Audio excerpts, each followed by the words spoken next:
Olá, está começando o Pod Mel, o podcast do agronegócio que vai te ajudar a chegar à superprodução e ao superfaturamento com mel. Eu sou a Jande. Eu sou o Pedro Feldon. E eu sou a Nayane. Hoje nós estamos celebrando um dia muito especial, que é o Dia Internacional da Mulher, 8 de março, que foi ontem. E temos aqui uma convidada especialíssima, né, que trabalha nessa área e que vai contar para nós como são as dificuldades e as alegrias, né, dessa... Vamos falar que é profissão hoje, né? Sim, Apicultura sim. tem que ser um negócio. E é tão chique você falar, não, eu sou apicultora. Nossa, é mesmo, né, Andy? É mesmo. A gente, antigamente, né, você sabia que isso não acontecia com frequência? É? Antigamente o pessoal tinha vergonha de falar que mexia com abelha. Uhum. Então era bom falar que era produtor rural, que era pecuarista, que era agricultor, mas a pessoa morria de vergonha de falar que era apicultor. E hoje não, hoje mudou completamente. Nossa, é chique, né? Eu A acho. hora que você fala, eu sou apicultora, parece que os olhos das pessoas brilham assim, falando, nossa. É porque você trabalha com um produto que é nobre, que é perigoso. Então, fala, assim, você é uma pessoa que trabalha com uma coisa... Inclusive, quando você fala para suas amigas aqui na cidade, que você mora na cidade, né? Uhum. Quando você fala para as amigas aqui na cidade que você trabalha com abelha, né? O que elas falam? Vixe, que eu sou doida. É, Primeira trabalha coisa. com... É perigoso. Nossa, eu morro de medo. Nossa, e a hora que você conta as curiosidades, né? Não, é porque eu vou lá dar comidinha para minhas... Comidinha? Falei, uai, a gente tem que cuidar. Aí eu falo, não, esses dias eu vi umas brigando. Brigando? Aí elas ficam assim, nossa.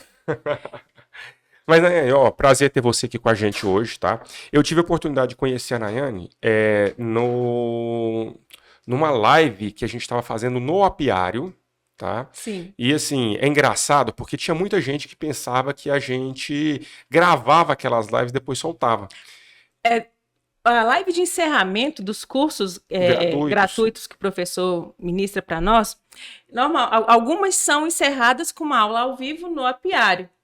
E nesse dia, gente, foi muito engraçado, porque eu acompanho todas as lives, né? Assim, é até automático eu estar seguindo o pessoal no YouTube.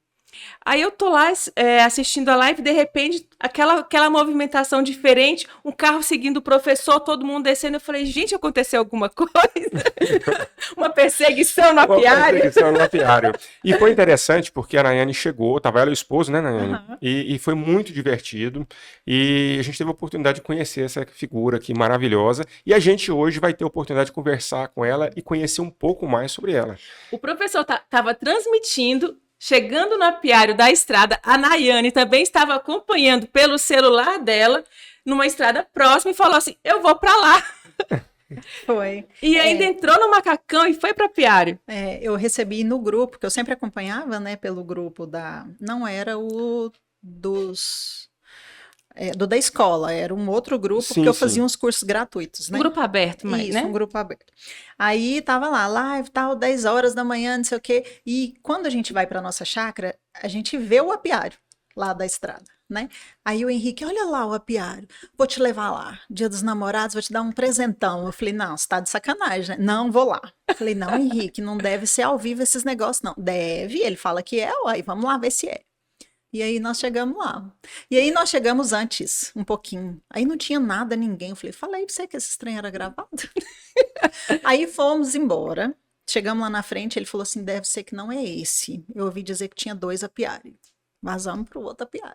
Chegamos lá embaixo, nada. Na hora que a gente estava voltando, eu acompanhando, aí eu vi vocês lá. Eu falei, nossa, Henrique, eles estão lá. Aí nós corremos para lá de novo. Queria mesmo, viu? Olha que interessante. Encontrou Aí a chegamos gente lá. Foi muito bacana. Foi muito divertido. Você já tinha feito aquele tipo de visita em apiário? Não, só no meu mesmo. Eu nunca tinha ido em nenhum outro apiário. Então, vamos começar então perguntando. Você começou quando mexer com abelha, Nayane? Olha, uns 2 anos antes da pandemia, a gente comprou esse sítio, né? Essa chacrinha. Lá 2019? 2019, 2019, É isso. isso mesmo. Aí a gente comprou essa chácara, de meio alqueire só, e era tudo fechado, mata fechada mesmo. Se derrubar lá para poder construir a casa e conhecendo a terra, o Henrique achou um cupim que tinha umas abelhas. Aí ele começou a pesquisar. Nossa, mas abelha. E eu ficava olhando aquilo morrendo de medo, né? Aí contratamos um rapaz da cidade, isso olhamos direitinho como que fazia, só que a gente não tinha nem a roupa e nem a coragem, né? Aí fomos lá na Roselândia, a cidadezinha lá vizinha, chamamos um senhorzinho que já tem costume. E a gente, assim, naquele medo, que tem que tomar cuidado com a rainha, tem que fazer tudo com cuidado, ele meteu o machado em tudo, jogou tudo no chão e nós ficamos assim, meu Deus, Vocês chegaram e a rainha? perto? Sim, ficamos assim, perto assim. Um Uma perto distância longe, né? com segurança. E vendo o senhorzinho descer a marreta No cupim. no cupim. Eu falei, nossa, se fosse para fazer desse jeito, eu fazia também. Não, não há dó, né? Aí tá. E ele sem roupa nem nada, né? Pelo que você tá falando. Aí ele tava só com uma parte de cima, assim, de macacão. brim. Uhum, Nem macacão era. E aí arrumou, catou o que deu, pôs na caixa e a gente ficou pagiando aquilo e deu certo. Aí eu pensei, gente, mas que interessante, né? Aí começamos a olhar, mas eu mesmo não, assim, eu tinha curiosidade e tal, mas eu tinha muito receio, né? Por ser perigoso. Só que aí o Henrique foi apaixonando e estudando, nossa, mas eu vou fazer isso, vou fazer aquilo, vou lá ver as abelhinhas. E nisso a gente achou outro cupim. Aí nós mesmos compramos macacão de brim, fomos lá mexer com as abelhas, né? Aí conseguimos passar para a caixa também. Aí descobrimos sobre as capturas, né, dos enxames, pusemos uma caixa em cima de um pergolado, aí pegamos mais um enxame, aí, nossa, 3 enxames. Só que aí, quando a gente fez a primeira colheita de mel, foi mais ou menos uns 40 quilos que a gente pegou. De 3 enxames? Não, só de um.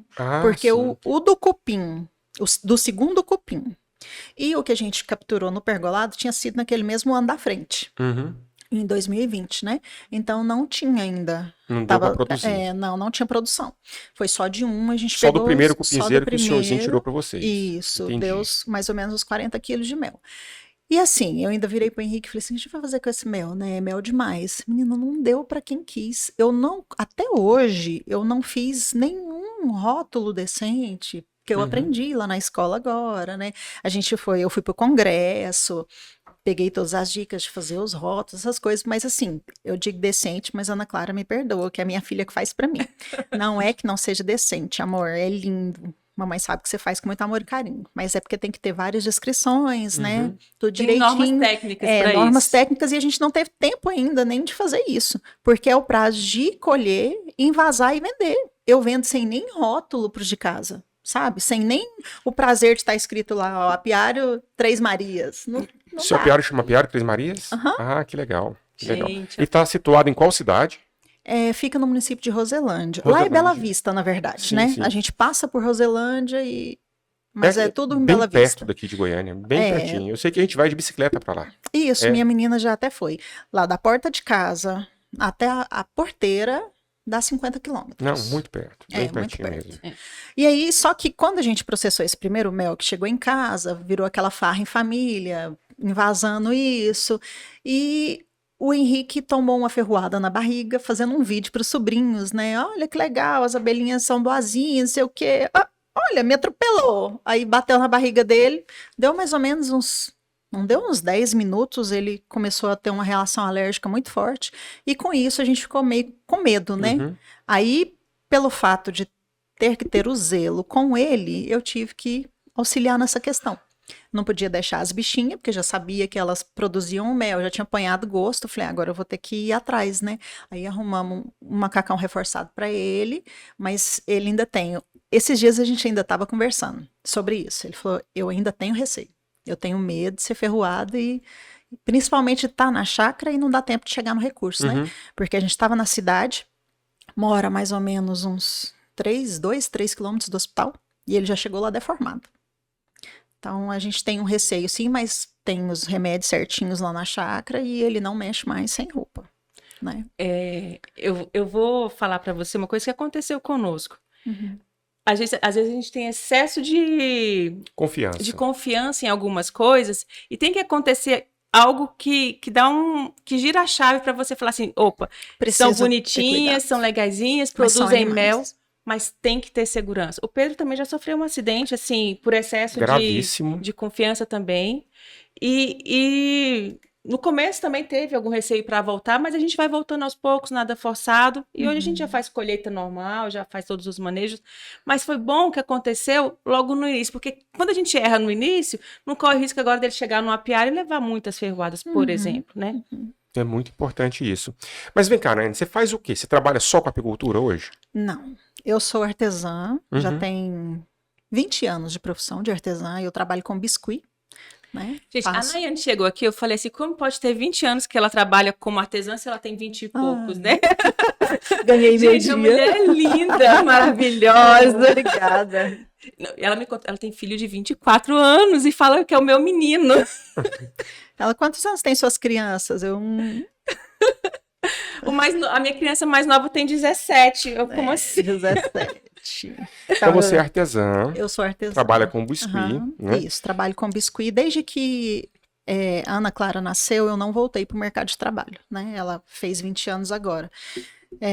Comecei fazendo os biscuits e levando para as feiras. Na verdade, eu comecei numa época de Páscoa, mais ou menos essa época agora.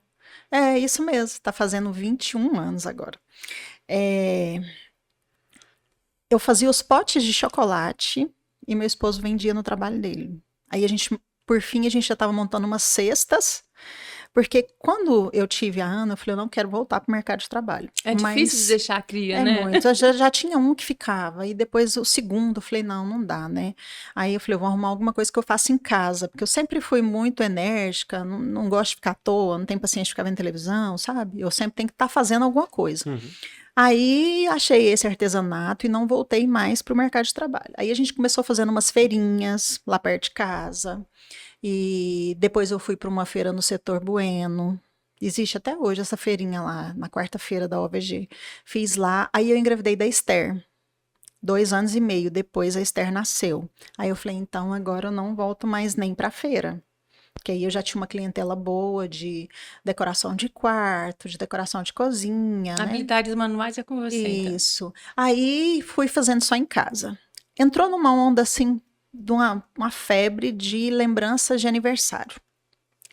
Aí o meu esposo virou e falou assim, gente, essa procura por lembrança de aniversário é porque tem festa demais. Se tem festa demais, precisa de brinquedo. Aí a gente comprou o primeiro pula-pula. Quando a Esther fez 1 ano, mais ou menos, a gente começou a mexer com festa infantil também. Aí a gente arrumou umas tábuas de guarda-roupa na rua e montou uma piscina de bolinha. Aí começamos com um pula-pula e em cima de um Fusca. Uma vez eu levei o Fusca para lavar e o menino, na hora de lavar, bambeou o bagageiro e a gente não viu. Aí tinha uma festa, né? Colocamos lá os ferros, iam na caixa do pula-pula mesmo, em cima do bagageiro. As bolinhas iam enfiadas lá dentro, ainda ia um menino lá naquele chiqueirinho lá de trás, ainda ia o João Vitor sentado lá, porque era ele que ia ajudar a cuidar do brinquedo. E na hora que nós chegamos na casa da cliente, assim, na esquina da casa dela, que nós fizemos uma curva, a caixa de ferro de pula-pula caiu de cima. A mulher saiu na porta, olhou, nós acabamos de chegar na casa dela carregando os ferros na mão. Aí o Henrique, nós precisamos trocar de carro. Aí assim começou, né? Aí logo a gente ganhou mercado, muitos amigos que a gente encontrou por esse caminho que foi suporte pra gente, né? Eu lembro uma vez que eu precisava muito crescer e condição financeira pequena, 3 crianças pequenas, e aí um amigo não, ele me viu o meu carro na rua e falou, essa menina mexe com festa. Ele chegou em mim e falou, ele chama Rildo, ele chegou em mim e falou assim, olha, eu vou te vender uma máquina de algodão doce. Aí eu olhei para ele assim, eu tinha saído de casa pensando, meu Deus, eu preciso tanto de um algodão doce. Aí ele falou assim, eu vou te vender. Eu falei assim, não, mas agora eu não posso, a gente tá começando. Ele falou, não, é o seguinte, eu vou te vender, você vai alugar ela 3 vezes, e por 3 vezes o aluguel dela vai ser 1.000. Esse vai ser o pagamento dela. Foi lá em casa, levou a máquina de algodão doce e foi embora.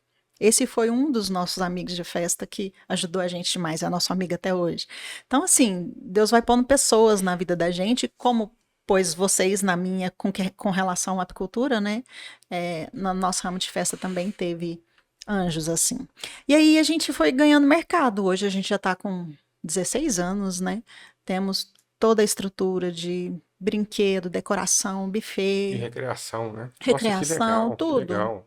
A gente faz a festa, a gente só não faz o bolo e os doces. O resto a gente entrega a festa pronta. Que maravilha. Eu percebi uma coisa na sua fala, assim, que até me deixou arrepiada agora.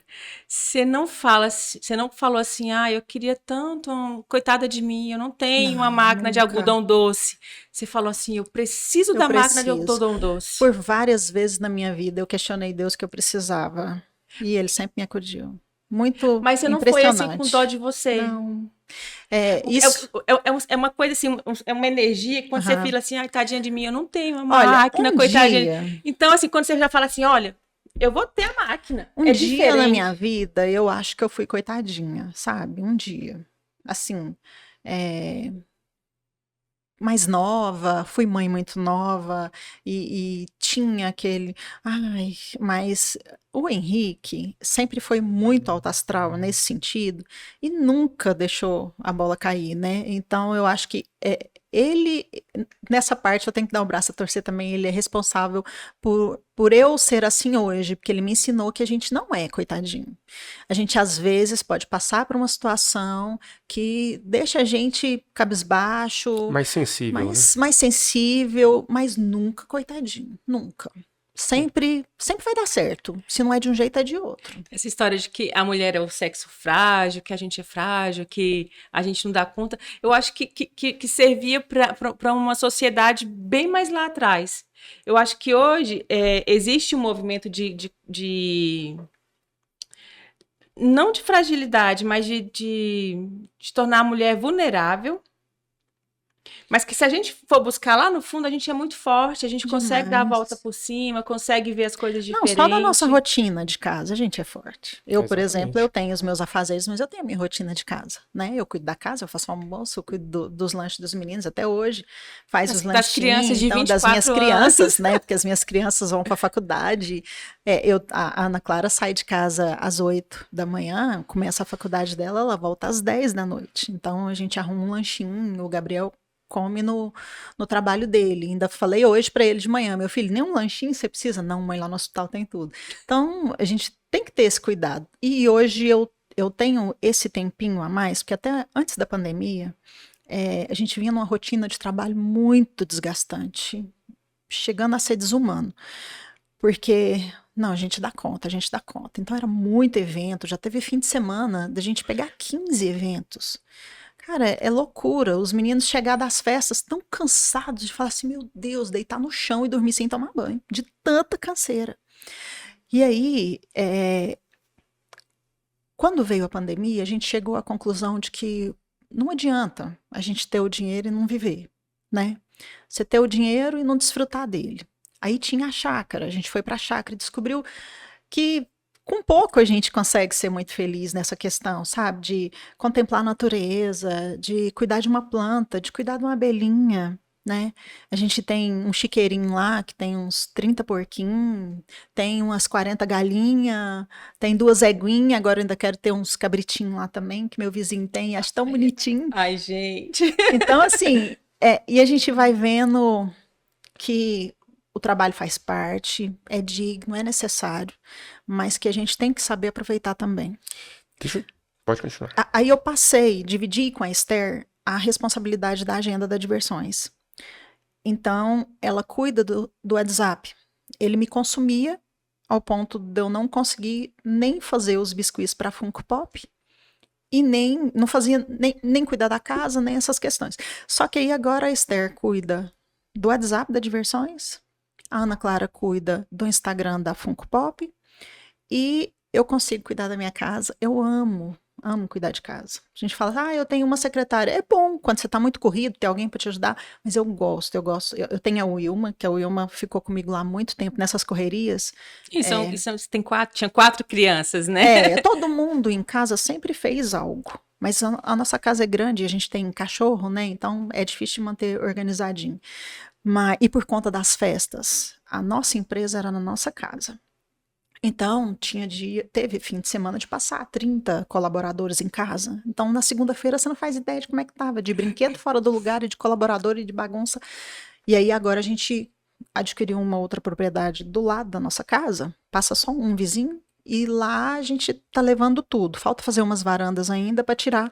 E com isso eu consigo manter a casa mais organizadinha. Porque aí é menos rodízio de pessoas, né? Menos gente rodiziando. E aí a Esther assumiu essa parte, sobrou mais tempo para mim ir para a chácara. Todo fim de semana. Raramente a gente tem que ficar. As meninas cuidam das coisas, os meninos. O João e o Gabriel sempre deram muito pela empresa, agora que estão tendo que correr atrás da particularidade deles, e as meninas sobram mais para elas. Mas assim a gente vai ajeitando no tempo de cada um, né? Cada um vai colaborando. E me sobrou tempinho para cuidar mais das minhas bichinhas, das minhas abelhinhas, para poder... E a gente viu que é necessário, né? Vamos lá. Você falou pra gente, então, que vocês instalaram a apiária de vocês numa chácara de meio alqueiro. Isso. Deve dar uns 20 e poucos hectares, né? E me fala assim, as abelhas estão convivendo bem com as outras, com os cavalos, Sim. com os outros animais? Eu tinha o apiário, aonde foi quebrado o primeiro cupim. Quando eu entrei para a escola, eu vi que ele não era um bom lugar para ele, porque não tinha mata em volta. Barreira de segurança. Não tinha. E ficava... Aí a gente foi e fez um galinheiro, 600 metros quadrados, e ficava assim, pertinho do apiário. Então, quando você fala pertinho, quantos metros mais ou menos? Da cerca lá do galinheiro, uns 5 metros só. Ah, não, colado então. Colado mesmo. Aí eu percebi... Uma caixa não dava... Não dava. Não, só assim, que aí não foi tinha, aumentando. Não aí... tinha falta de segurança, porque assim, consideravelmente não tinha uma população muito grande de abelha, né? E nem de galinha. Então dava para as galinhas correr delas. Mas a gente viu que... Era arriscado. Era arriscado. Eu acho interessante que vocês crescem... vocês têm um crescimento programado, assim, né? Vocês não crescem tudo de uma vez. A família, eles são... Sim. Né? Projeto e vai indo. Devagarinho, né? É muito bom isso. Aí começou a pegar mais enxame, você viu que o local não funcionava. Na verdade, eu vi que o local não funcionava, não era nem pelo fato de não ter rendimento com mel, ou problema com a abelha, é porque eu percebi assim, não tinha a barreira de proteção e começou a ficar arriscado pra gente, porque a nossa cozinha fica mais ou menos uns... Eu faço ideia que uns 30 metros só. De distância de onde estava o apiário. E não tem nada, nenhuma árvore, porque foi aonde a gente desmatou para fazer a casa, que ainda não existe, mas vai existir ainda. E aí, quando a gente falava assim, eu preciso ir mexer com as abelhas, não podia ir mais ninguém com a gente. Então, um fim de semana que algum familiar virava e falava assim, eu vou lá para a chácara, e a gente não podia mexer com as abelhas, porque elas estavam indo para lá. Aí a gente, lá para casa. Aí eu falei, vamos pro rancho, porque já que não tem casa, deve ser um rancho aberto. É uma cozinha aberta. Isso, entendi. Esse conhecimento de apicultura que vocês tiveram inicialmente foi com vídeos da internet? Foi. Vocês começaram a aprender? Foi com vídeos da internet. Com relação a distâncias? Eu que recebi, por pesquisar tanto, eu recebi sobre um curso gratuito que ia ter de vocês. Aí eu assisti o curso, achei muito bacana. Foi quando a gente começou a ver acompanhar vocês de perto da escola. Vocês já iam na escola, na Cia da Abelha? Não conhecia também. Não? Eu ia aqui perto, no setor universitário aqui.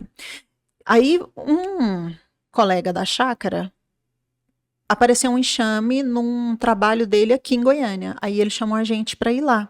E a gente foi resgatar um enxame e ele pegou e falou, vocês compraram aqui no Parque Ateneu? Eu falei, não, Parque Ateneu? Pertinho de casa? Não, eu tive que ir buscar lá longe. Não, aqui tem. Foi quando a gente conheceu. Eu nem sabia da Cia da Abelha. E quando vocês decidiram entrar para a escola? Quando eu fui lá na live. Depois da live. Você viu que era verdadeiro negócio. O negócio é assim, a gente vai empurrando com a barriga, né? Muitos afazeres, muito corrido dia a dia, e aí a gente vai deixando passar. Eu falo para ele, a gente fala assim, faz do jeito que dá. Mas deixa eu fazer uma pergunta, Nayane. Assim, porque você teve que tomar uma decisão de entrar para a escola, né? O que fez você tomar essa decisão? Porque se a gente for analisar, quando a gente faz um investimento em um conhecimento que a gente não sabe nem se vai usar, né? Porque você já tem suas outras atividades e tal, mas alguma coisa você fez que fez com que você decidisse entrar para a escola? Eu preciso entrar para a escola. O que foi? Pedro, eu vou morar na chácara daqui uns 10 anos. E eu vou viver do mel lá. Nossa, que forte isso. É porque é um trabalho, para mim e para o meu esposo, não vai ser pesado, né? Tá lá onde a gente gosta, onde a gente quer envelhecer.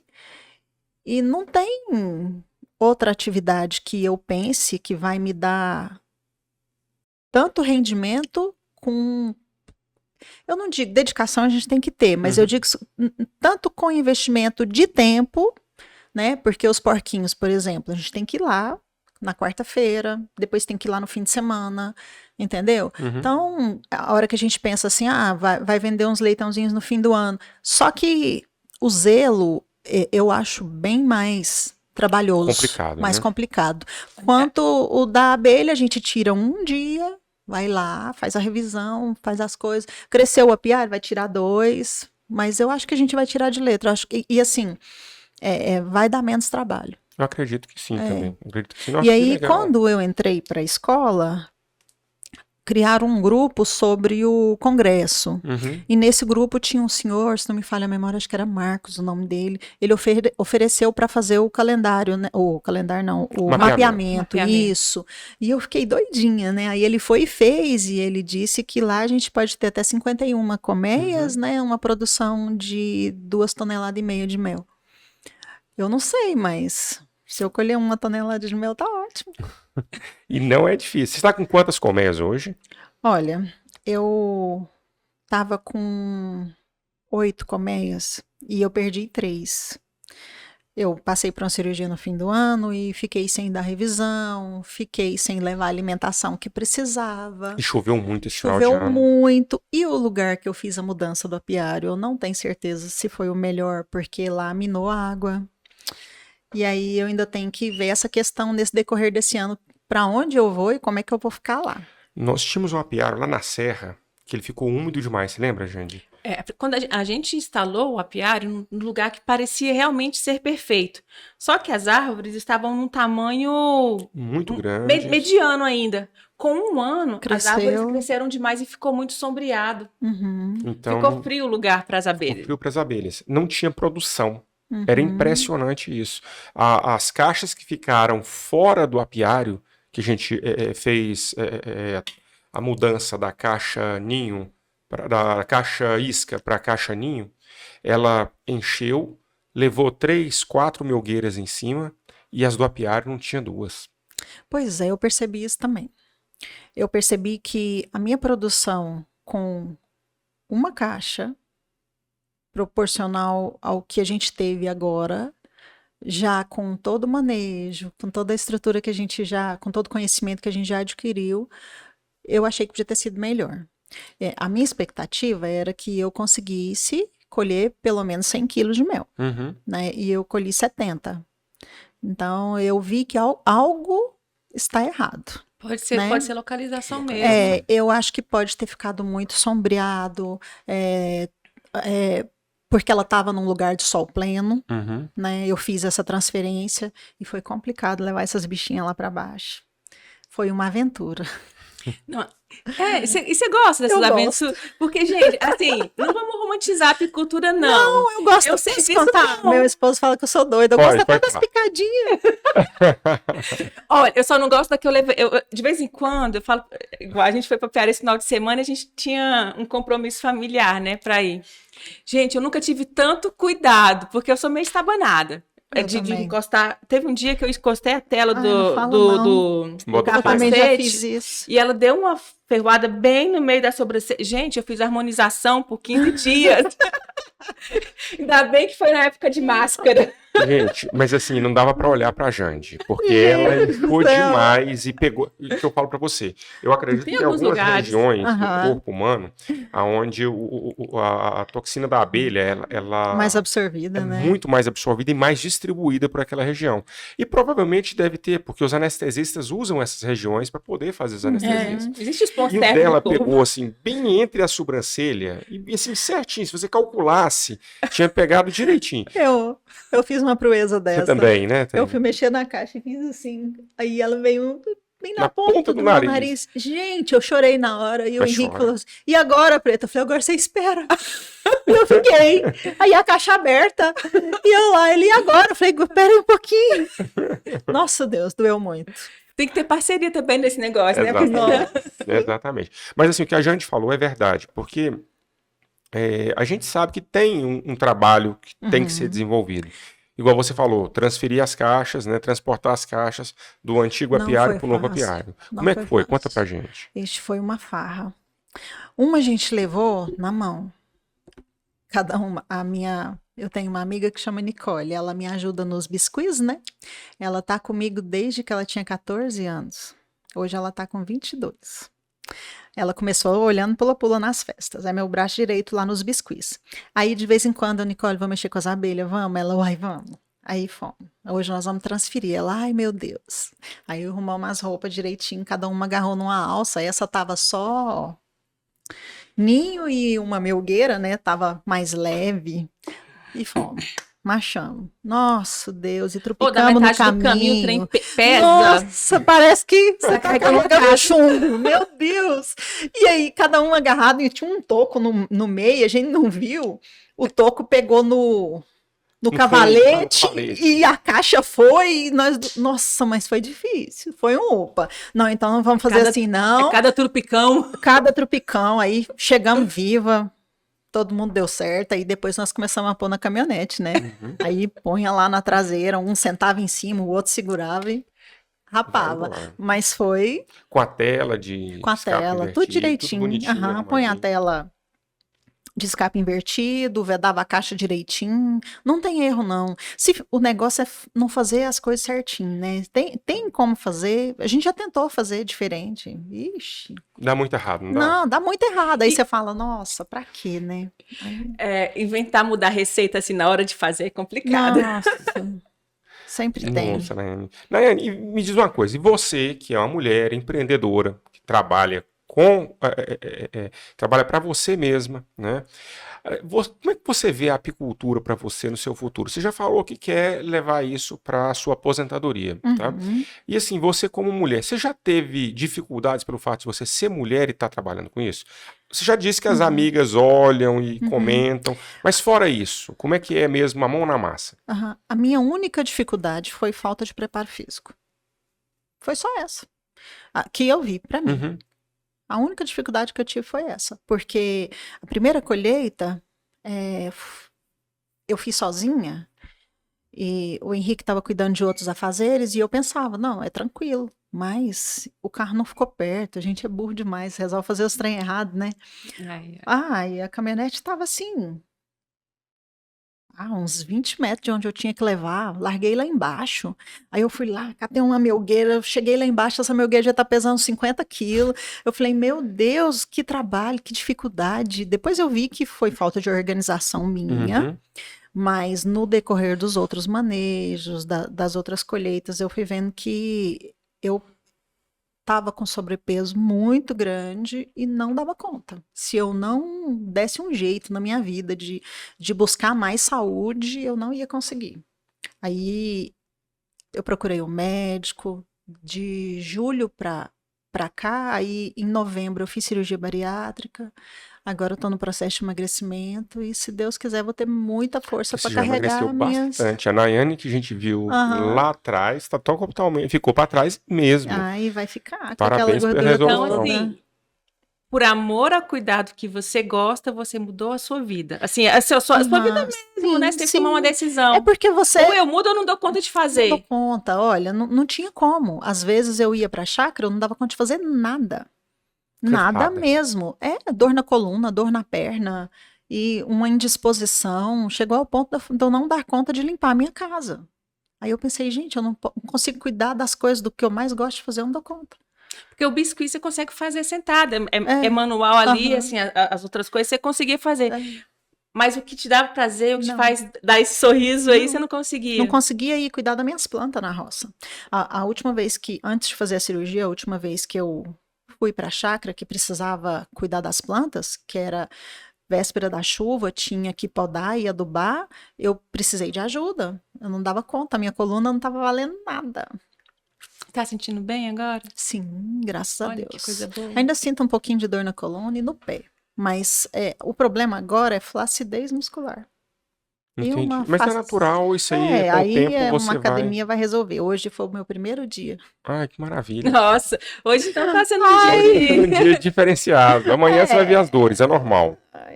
Se não doer, porque não fez direitinho. Então, tá bom. Pode preparar. Eu tô tendo que entrar nesse processo, porque antes da maternidade, eu era muito ativa de trilhas, subir montanha, descer montanha, entre caverna e sair, aquela aventureira mesmo.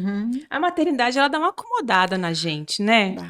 A gente dá uma estacionada, aí assim, os meus meninos ainda são meninos, os meninos dela têm 17, pais não. O meu menino mais novo tem 5, então assim, eu tô nesse processo ainda de desmame da maternidade para começar a cuidar da Jane aventureira. E subir caixa de melgueira é um negócio que dá incentivo. Porque, gente, é uma curiosidade. Eu e o Pedro, quando a gente começou, eu sou doida da caixa isca. Tenho 2 anos que a gente não coloca caixa isca e eu até choro, porque assim, não adianta também você capturar demais e não ter condição de cuidar de tudo. Mas quando a gente começou a ir colocar caixa isca, eu saí andando na fazenda, olha, ali parece que é um lugar que a abelha vai gostar. Aí quando eu olhava, era um buraco lá embaixo. Não, ali a abelha vai gostar. A gente descia o buraco, colocava a caixa isca e a abelha gostava. Aí a abelha pegava e não descia um enxaminho pequeno, não. É aquele grandão. enxame enorme que com 2 dias tinha que colocar a caixa ninho. Ninhão grande de 10 quadros. Aí, assim, é super... A caixa núcleo vazia de captura, você desce tranquila. E agora, para subir com ela cheia de abelha? E o mais bonito na história, tá? Porque você tá na época da safra, o enxame ficou muito forte, você já tem que meter melgueira em cima, aí você vai fazer uma colheita dentro de uma grota.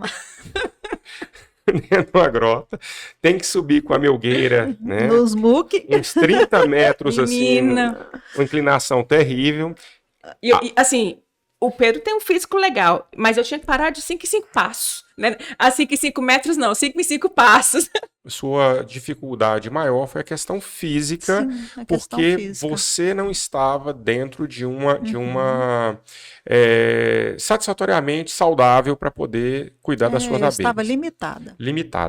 E me diga uma coisa, e as outras mulheres? Você acha que tem mulher que pensa que isso é só homem que mexe? Não tem contraindicação. Olha, gostei dessa fala. A apicultura não tem contraindicação. Não tem. E tem bons efeitos colaterais? Tem. A gente gosta até das picadinhas. Não, o efeito colateral da apicultura. Você melhora a saúde de todos os jeitos. Você consegue consumir produtos adequados, você começa a se preocupar com outras coisas.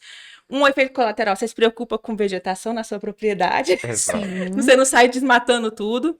Outro efeito colateral, gente, você ganha dinheiro. E é muito engraçado, porque você não precisa preocupar. O que eu vou fazer do meu? Não precisa. A hora que você vê, acabou. O ano passado eu fiquei sem o do meu consumo. Porque eu fui vendendo, nossa, acabou pra mim. Esse ano eu guardei o do meu consumo. A sua família tinha o costume de consumir mel? Olha, eu acho que... Ou era só remédio? Não, você conseguia aquela garrafinha lá para xarope de... Por um tempo, foi assim, para todo mundo. Acho que na nossa cultura era assim, né? Hoje não, hoje é saúde. Eu tenho uma sobrinha que mora no Rio, ela vem, cadê meus mel, tia? Porque ela consome todos os dias o mel com açafrão como medicação, né? Então, as pessoas criaram a prática de fazer o uso, né? E não só do mel, o mel é o própolis, eu tomo própolis todos os dias. E quando eu deixo de tomar, eu sinto que a minha imunidade fica baixa. Eu sinto que, nossa, eu tô querendo gripar. Nossa, tem tantos dias, meu própolis acabou, eu vou lá, busco, acabou.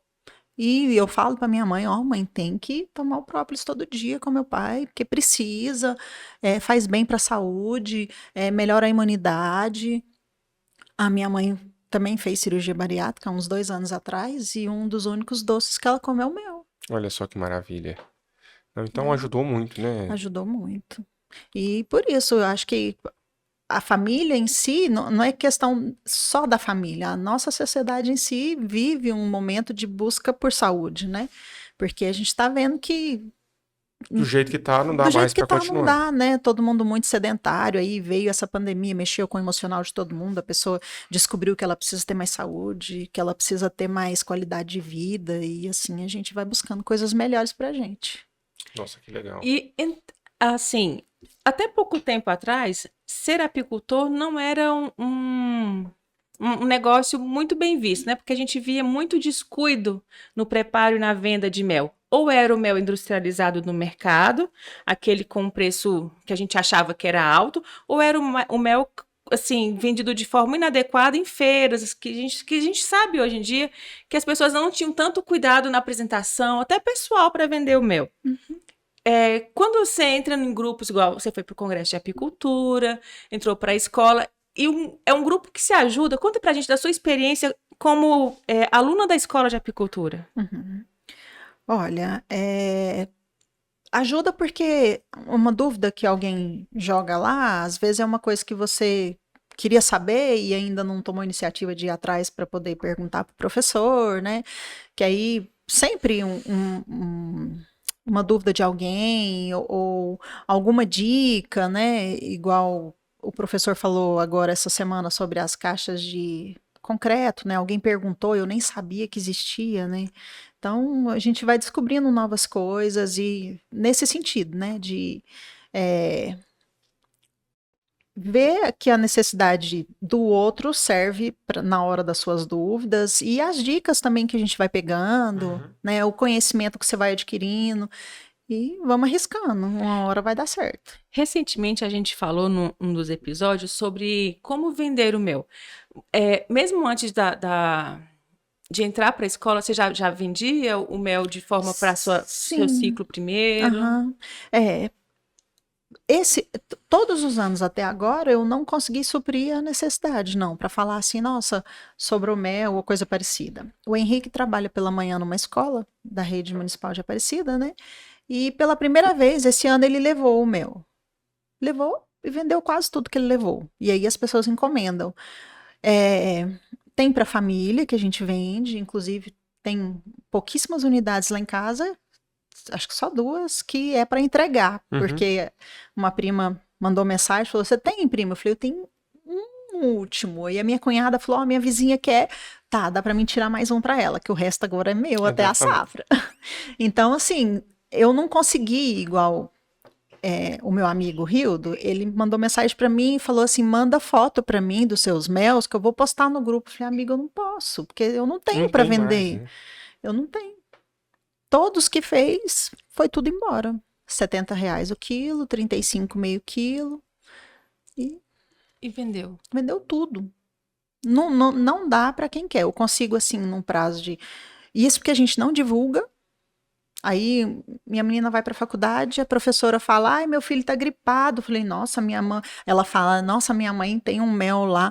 Nossa, traz para mim. Aí, leva para uma, outra professora vê, outra colega vê. A minha nora leva para o cursinho. Ah, minha sogra colhe esse mel aqui. Aí, vende mais, vende mais. Eu não consigo divulgar em nada. Não Fica só no boca a boca, por Hoje enquanto. Sua produção, a maior produção que você já teve, deu quanto? Foi 70 quilos. 70 quilos nas poucas comércios que você tem. Vão aumentar essa produção esse ano? Como é que tá? Nossa, se vai. Eu já tô dando xarope para elas. Vou fazer a divisão agora, né? Vai dar certo. Pelo menos, olha, se eu tô com as 6... Eu acho que tem que ver principalmente o lugar delas, né? Já que a produção não atingiu o esperado. Porque, olha, eu estava com 5 ativas. As outras foram capturadas recentes. Eu estava com 5 ativas. Então, na minha cabeça, o mínimo de mel que eu podia ter tirado Era 100 quilos. 100 quilos, o mínimo mesmo. Era a média nacional, era 18, 20 quilos. E aí eu vi... Primeiro eu tive um outro problema, porque na minha cabeça eu podia colher, voltar às melgueiras, e eu vi que não funciona.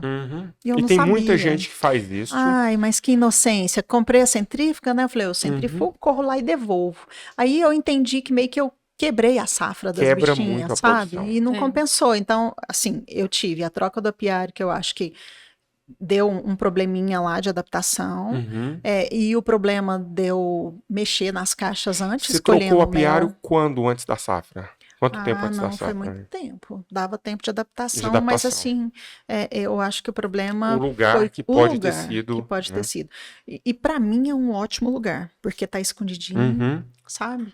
É um lugar bacana, fácil acesso, eu chego de carro lá, não tem perigo, porque tá mais no meio da mata, não vai ter problema quando fizer a casa. Não funciona, né? A gente vai olhar isso ainda, né? Tem que olhar. Eu preciso ver com carinho lá essa questão para a gente poder conseguir. Mas a hora que a gente tirar isso aí de letra, eu vou aumentando os enxames. Não tem intenção de parar. Fiquei muito triste de não ter dado manutenção. E, ó, gente, tem que cuidar das bichinhas. Não é só pôr na caixa e largar, não. Tem que ir lá, tem que cuidar. A gente cuida de gado, cuida de porco, de galinha. Tem que dar alimentação direitinho, tem que ver. Então, não dá pra gente abrir mão, não, porque... não consegue colher o estimado, né? Tem que dedicar mesmo. Você é mulher, mãe, empreendedora e apicultora. Que mensagem você gostaria de deixar para todas as mulheres que olham para você e às vezes pensam, nossa, será se eu dou conta? Dá. Não desiste. Dá certo. Tem que querer. E não tem contraindicação. O que te motiva? Ai... Minha família me motiva, de verdade. Lá em casa nós somos muito assim, sabe? Como a nossa empresa sempre foi uma empresa familiar, na questão das festas, né? Um sempre correndo atrás do sucesso do outro. Então, o que a gente vai fazer agora? Não, agora a gente vai estudar para um concurso? Então, você vai estudar para o concurso, a gente vai fazer isso, fazer aquilo... Entendeu? Não, agora eu preciso ir para um estágio da faculdade. Então, você vai para o estágio, fulano e ciclano vai te substituir nisso. Não, agora você formou, agora a gente forma a ciclana. E assim a gente faz. E os meninos gostam do trabalho. A gente conseguiu impregnar neles que o trabalho é digno. Eu lembro uma vez que a minha menina falou, mãe, eu não gosto de encher balão. Eu falei, faça o que tiver que fazer até você poder fazer o que você quer. Então, lá em casa é assim, eu não gosto de encher balão, mas se você entrar para uma faculdade, precisar comprar um livro e alguém falar, faz um arco de balão, você vai lá, faz o arco de balão, compra o seu livro e vai fazer sua faculdade, que é o que você gosta. Então, é isso que me motiva, um dia melhor que o outro. Né? Nem todos os dias são perfeitos, mas todo dia tem que ser melhor que o outro. Fico pensando assim, as filhas, né? Devem olhar para a mãe, um baita mulherão desse, e falar assim, cara... É um exemplo de mulher. E os filhos devem falar assim, cara, eu quero uma mulher igual a essa. Então, assim, é importante ter sim, uma motivação pela família, mas ser um bom exemplo para a família, né? É bom. Você cuidou de você se preocupou com eles. E não adianta você falar e não fazer. Às vezes a gente levanta no 12, tá na hora de correr para organizar a festa, você abre a porta do quarto, tá na hora de levantar, menina. Aí uma vez a Ana Clara olhou para mim e falou assim, nossa mãe, o dia vai começar assim. Aí hoje eu abro lá, bom dia. São pequenas coisas, mas assim, quando a gente vê do pequenininho, a gente chega no grande fácil, sabe? Exatamente. E é tudo, né? Em tudo a gente tem que pegar os bons exemplos e sempre, sempre, sempre praticar o bem. Não tem como. E se ver você fazer o certo, você nem precisa falar. Eles vão saber que aquilo ali é o que tem que fazer, é o certo a ser feito, é o que vai dar certo. Né? Dificuldade tem. A vida inteira. Mas a gente vence tudo devagarinho. Um dia após o outro. Um processo. Um processo. Então é isso, Janileide. Nós estamos aqui com a famosa Nayane, perseguidora do Armindo na estrada, para participar da live. É isso aí, Nayane. Obrigado pela sua presença. Eu que obrigado pela sua oportunidade. presença. Tá? A sua disponibilidade, né, que a gente sabe que não é fácil. Eu queria aproveitar a presença da Nayane aqui, a presença da Jande aqui, parabenizar todas as mulheres, apicultoras ou não, pelo dia de vocês, tá? E lembrando, gente, que isso aqui é só uma data. Dia da mulher é todo dia. A gente tem que valorizar as mulheres, as mães, as irmãs, as filhas, as esposas, as vizinhas, as amigas, todas as pessoas que fazem parte da vida da gente que é homem, tá? Que faz do nosso mundo um lugar melhor. Porque, gente, se fosse só homem, a gente tava todo mundo lascado. Eu vou ter que concordar. Eu também. Olha, obrigada mesmo pela sua participação. Um beijo para sua família. Obrigada. Até quero conhecê-los agora. Minha turminha.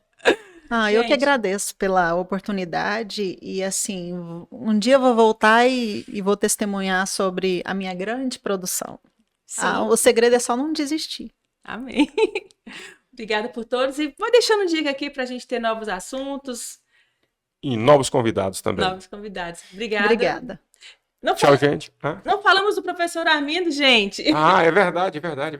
Ele hoje não pôde vir, né? Tá com outros afazeres. E também temos uma outra mulher que a gente precisa parabenizar. A Janaína, né? Janaína Nicolini, que não está aqui conosco hoje também, porque os dois estão com outras demandas, mas fica aí o nosso carinho para o professor e para a Janaína. Um abraço, pessoal. Tchau, tchau. Obrigada, gente.